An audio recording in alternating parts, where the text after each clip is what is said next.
La realidad nacional. Con análisis periodístico profesional. Los temas de país abordados con profundidad y credibilidad. Esto y más es su programa de opinión, Diálogo con Ernesto López. A una semana, digamos, de haber asumido el nuevo gobierno, ¿cuáles son los mensajes primarios que se han mandado? Debe mencionarse que en este contexto se ha dado una significativa baja en la cifra de homicidios, por un lado, pero por otro lado también el fin de semana se contabilizan una serie de muertes, y aquí de alguna manera surge nuevamente la pregunta: ¿qué está pasando? ¿Cuáles van a ser las acciones inmediatas que el nuevo gobierno debe asumir para parar esta ola de delincuencia? Además, ¿qué otros instrumentos podrían sumarse al fortalecimiento de una política de seguridad con el propósito de bajar los índices de violencia? Pues en el combate contra la delincuencia, la Corporación Policial, por cierto, lamenta la pérdida de 5 elementos en menos de 2 semanas. Fíjese usted, ayer también surgió un ataque policial. Así es que hoy vamos a hacer un análisis pertinente de este tema, cuáles son los aportes significativos que pueden dar nuestros invitados a esta discusión. Acompáñenme. Creo que el discurso de toma de posesión fue bueno. El presidente como discurso tiene elementos interesantes. Él se declara en el discurso que se va a poner al frente del Sistema Nacional de Seguridad, pues esperaríamos que al frente del sistema pueda hacer anuncios significativos. El Salvador necesita de un liderazgo inspirador, que entusiasme, que también dé confianza y tranquilice a la población. A partir del 1 de junio entramos a otro momento, ¿verdad? Que es el momento ya del ejercicio pleno del gobierno, de los poderes que la Constitución da, el momento de demostrar con hechos lo que se puede y lo que se va a hacer. Y en esta primera fase es cuando uno espera propuestas, cuando uno espera planteamientos, cuando uno espera grandes ideas, o lo que en teoría de las políticas públicas se llaman las grandes directivas de política, ¿verdad? El principal aparato de seguridad pública, en este caso, que es la Policía Nacional Civil, es una institución que está fatigada, que está desfundamentada en su contenido político, es una institución que carece de recursos elementales para hacer un trabajo de contención propiamente dicho, y es una institución que, aunque grande en elementos efectivos, en la práctica hay un porcentaje fuerte de elementos que están dedicados a tareas administrativas que obviamente vacían el territorio, que es donde se necesita fuerza para hacer la contención. Para mí no tiene el estatuto de política pública, en primer lugar porque no está formulada bajo los parámetros técnicos de una política pública. En segundo lugar, porque tiene fallas conceptuales terribles que no permiten hacer un trabajo serio. ¿Cómo en las condiciones actuales se puede integrar el enfoque de seguridad nacional con el de seguridad pública? Para que la Fuerza Armada no sea un mero acompañante, ¿verdad? Que sea sombra de la policía, porque ese es un desperdicio de recursos. El hecho de que El Salvador esté comenzando un nuevo gobierno y que este comience con la bandera de la unidad, de la concertación, del diálogo, con la bandera de incluir a todos los sectores y a todos los sectores vivos de ese país, eso sin duda alguna a mí me parece esperanzador. Aquí está el general Corado. Yo creo que él quizás durante la guerra nunca se imaginó, o sea, que un guerrillero de las FPL, de repente todo el alto mando de la Fuerza Armada le rinda respeto, sumisión, obediencia, lealtad al comandante general de la Fuerza Armada. Pero ¿qué te dice eso? Que realmente la joven democracia del país ha avanzado. Los mensajes del actual ministro de Seguridad son demasiado endebles y son demasiado confusos. O sea, el ministro de Seguridad debe de, en la actualidad, plantear un plan estratégico con el cual él decida enfrentar esta situación. En primer lugar, yo creo que al gobierno anterior le faltó visión estratégica. Pienso que el hecho de tener 3 gabinetes de seguridad, 3 directores de policía y hacer una serie de modificaciones en los planes sobre la marcha, eso indica que no había claridad en los objetivos y que no había claridad en la ruta que se iba a seguir para combatir la delincuencia. Eso es importante. Y este gobierno no puede caer en ese mismo error. Y a mí me preocupa algo aquí. Yo no conozco cuál es la capacidad real que tiene el nuevo ministro de Justicia y Seguridad Pública. Yo a él lo he visto desempeñarse como diputado, se ve que es un hombre que tiene claridad mental, pero no conozco si es especialista en seguridad. No sé cuáles son los estudios que ha realizado para colocarse en esa posición. Si lo han hecho solamente por afinidad ideológica o por simpatía o por compañerismo, creo que es otro error inicial que nos va a costar caro. La Fuerza Armada puede participar como uno de sus grandes objetivos, que es la seguridad interior. La Policía Nacional Civil tiene que participar en la seguridad ciudadana y el Gobierno de la República tiene que participar en el área política y económica, dando dirección a este esfuerzo. Si hablamos de política pública, veamos cuál es la institucionalidad que va a concretar esa política pública, que es un gabinete, que no solamente es la policía, la inteligencia tiene que ser muy importante. O sea, es imposible combatir el tema de la delincuencia sin un aparato de inteligencia eficiente que permita adelantarse a las situaciones y poder articular después ese conocimiento en cosas concretas. Cuando los funcionarios llamados a hacerse cargo de la seguridad no conocen cómo se construye la violencia, no conocen las teorías de la violencia y también desconocen o tienen fallas conceptuales de lo que es las políticas públicas de seguridad, tenemos lo que aquí estamos discutiendo, fallas históricas de los sistemas. Yo quisiera ir al problema fundamental de El Salvador y voy a diferir en un tan solo punto con él. Realmente en El Salvador las causas de la violencia son estructurales y multicausales y mientras no le entremos a esas causas no vamos a resolver el problema de la seguridad. La gente ve el problema espiritual como deformador de la realidad. Miren, señores, yo quiero decirles, no sé si voy a hacer contrapunto acá, pero el tema de seguridad, aparte de llegar a la prevención, represión, leyes y todo lo demás, pues ya también necesitamos de verlo espiritualmente. Aquí es un problema del corazón del hombre. El hombre salvadoreño, los salvadoreños estamos enfermos. O sea, necesitamos cambios de corazones. ¿Cuándo es que El Salvador comenzó a deteriorarse? Se comenzó a deteriorar El Salvador cuando la sociedad entró en colisión por cuestiones ideológicas. Allá por los años 70, que comenzó a organizarse lo que en ese tiempo eran las organizaciones guerrilleras, que posteriormente se convirtieron en el FMLN, empezaron a crear un ambiente de inestabilidad, de lucha de clases. A mí me parece que tenemos un liderazgo nacional débil. Y no estoy aquí pontificando, ni mucho menos. Pero la verdad es que estamos viendo, a mí no me gusta la conducta, por ejemplo, que se observa en la Asamblea Legislativa.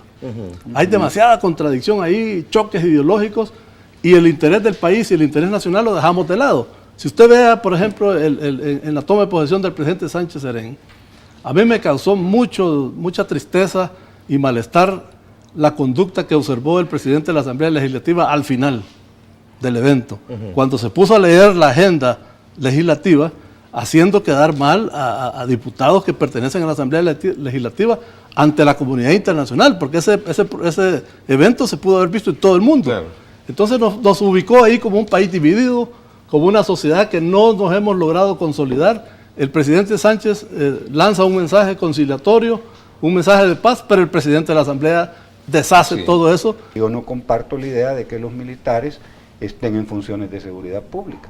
Los militares deben de dedicarse a lo que la Constitución señala, y aquí lo que sucede en El Salvador es que lo que es temporal se vuelve permanente. Es decir, ya ahora, reafirmado por el presidente de la República, los militares van a seguir siendo funciones de seguridad pública, cuestión para la que no están entrenados, por una cuestión simplemente de eficacia. ¿Qué le impide a la Fuerza Armada sacar a la calle su tropa?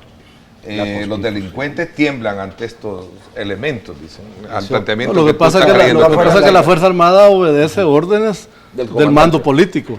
Si el mando político asume la responsabilidad de que la Fuerza Armada participe de una manera directa, pues la Fuerza Armada lo va a hacer. A mí me parece que no deberíamos utilizar estos hombres del ejército. Roberto. Al contrario, deberíamos de capacitarlos en temas de seguridad, de derechos humanos, y deberíamos de asignarle responsabilidad en el tema de seguridad. Dice que pueden ellos actuar en una situación de emergencia. ¿Y qué más emergencia que la que estamos viviendo en este momento? Sí, pero Entonces, a ver, mí me pastor, parece hay una que cosa se debe central. Se deben de capacitar. Usted no puede poner a un carpintero a hacer una labor de ebanista, porque el carpintero tiene unas competencias y una preparación para ser carpintero, no para ser ebanista. Entonces lo que sucede... Pero lo puedo preparar, ¿verdad? Ah, bueno, pero esa es otra cosa. El entrenamiento básico de infantería ocupa a disposición de hombres y armas para tomar una posición y para aniquilar un enemigo. El militar entiende de enemigo, de tomar posiciones, eso es un militar. La función de seguridad Y pública la delincuencia no es un problema militar. ¿No es un enemigo de la sociedad? Sí, pero no hay que darle un tratamiento militar A ver, como ¿qué enemigo, piensa? porque entonces descomponemos Sí, es todo. que ahí es el ejemplo que de la discusión que tienen los colegas refuerza lo que yo he dicho, fallas conceptuales. La pregunta es, más que jurídica, es técnica. ¿Cómo se puede hacer tareas de seguridad nacional que contribuya a la seguridad general del país? Te voy a poner ejemplo. Hay países donde la Fuerza Armada puede incluso sin armas recuperar, avanzar terreno, lo que se llama aseguramiento fáctico del terreno. Solo eso hace, no mata, no captura, no catea, no hace nada. Y la policía va en un segundo plano, haciendo la labor de seguridad pública. Sí, pero tenés que prepararlos. Permítame, Sí. si me permitís un segundo, vamos a avanzar en la discusión técnica. Ajá. Entonces, no es que la Fuerza Armada vaya a hacer tareas de seguridad pública, Porque no porque puede, esa es una no falla. sabe. De hecho, creo que hasta este momento no lo ha hecho. La Fuerza Armada ha sido un acompañante del fracaso de las políticas de seguridad pública. ¿Se pierde el control del territorio? ¿Es un problema de seguridad nacional o es un problema de seguridad pública? Fuerzas Armadas avanzan y recuperan terreno. Solo eso hacen, para permitir que las policías hagan seguridad pública. Limpian. Las policías después devuelven el terreno a los ciudadanos. Esa es la seguridad ciudadana. Ahí hay tres enfoques concretos. Y se hace policía comunitaria. Y el Estado interviene con servicios públicos, clínicas, más educación. Esa es seguridad humana. Cuando se habla de integralidad en seguridad, se refiere a eso, a cómo integrar los diferentes conceptos y los diferentes ámbitos con las diferentes doctrinas de seguridad en una estrategia global. Lo importante acá es que lleguemos a formular un gran acuerdo nacional. Sí, señor.